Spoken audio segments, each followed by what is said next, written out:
मुस्कान कुछ लाइंस फरमाती हूँ, तेरे चेहरे की चमक चांद से भी ज्यादा है। बस ऐसी ही बातों को इंग्लिश में अगर आप कहते हैं तो उसे ही हम कह देते हैं फिगर्स ऑफ स्पीच। लेकिन उससे पहले वेलकम टू द सीखो official show is English for kids. तो पार्ट 1 में सीखेंगे हम पहली चीज जिसे हम कहते हैं सिमिली। सिमिली एक कंपैरिजन होता है, मतलब तुलना करना, लाइक और एज शब्द का यूज करके, मतलब एक चीज को दूसरी चीज से कंपेयर करना। एग्जाम्पल के लिए हिंदी सेंटेंस बताती हूँ और फिर बताऊंगी इंग्लिश। उसकी मुस्कान सूरज की रोशनी से भी ज्यादा तेज है। तो हमने क्या करा, मुस्कान को सूरज की रोशनी से कंपेयर करा, तो हम यहाँ यूज करेंगे as। तो सेंटेंस बनेगा her smile is as bright as the sun rays। अब बढ़ते हैं पार्ट 2 की तरफ और वो है मेटाफोर। इतने बड़े शब्द से घबराओ मत, इसका मतलब भी है कंपैरिजन करना। बस यहाँ पर लाइक और एज नहीं यूज होता है, तो क्या यूज होता है? कुछ भी नहीं यूज होता है, बस डायरेक्टली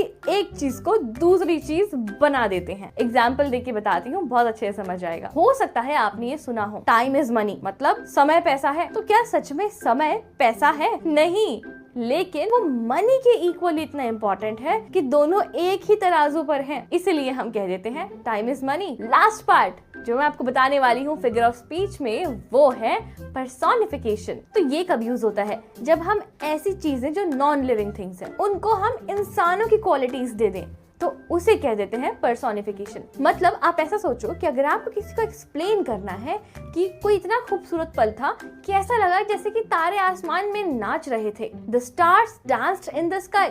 तो क्या सच में तारे आसमान में नाच रहे थे? नहीं। और नाचता कौन है?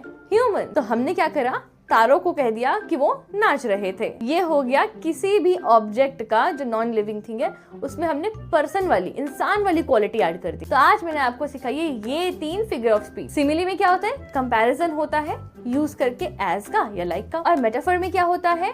कंपैरिजन तो होता है लेकिन हम डायरेक्टली ट्रांसफॉर्म कर देते हैं, no like no age. Lastly personification में क्या होता है? कोई भी ऐसी चीज जो जिंदा ही नहीं है उसमें हम इंसानों की क्वालिटीज डाल देते हैं। अब कभी भी ये क्वेश्चन आएगा तो आपके पूरे मार्क्स आने चाहिए। फिलहाल तो हो गया है टाइम आज के वर्ड ऑफ द डे का, और आज का वर्ड ऑफ द डे है एरेटिक। इसका मतलब होता है अस्थिर, मतलब डावाडोल है, कुछ पता नहीं है। जैसे कि पढ़ाई का स्केड्यूल होता है कभी कभी, उसका पढ़ाई का टाइम टेबल अस्थिर है। इंग्लिश में कहेंगे his study schedule is erratic.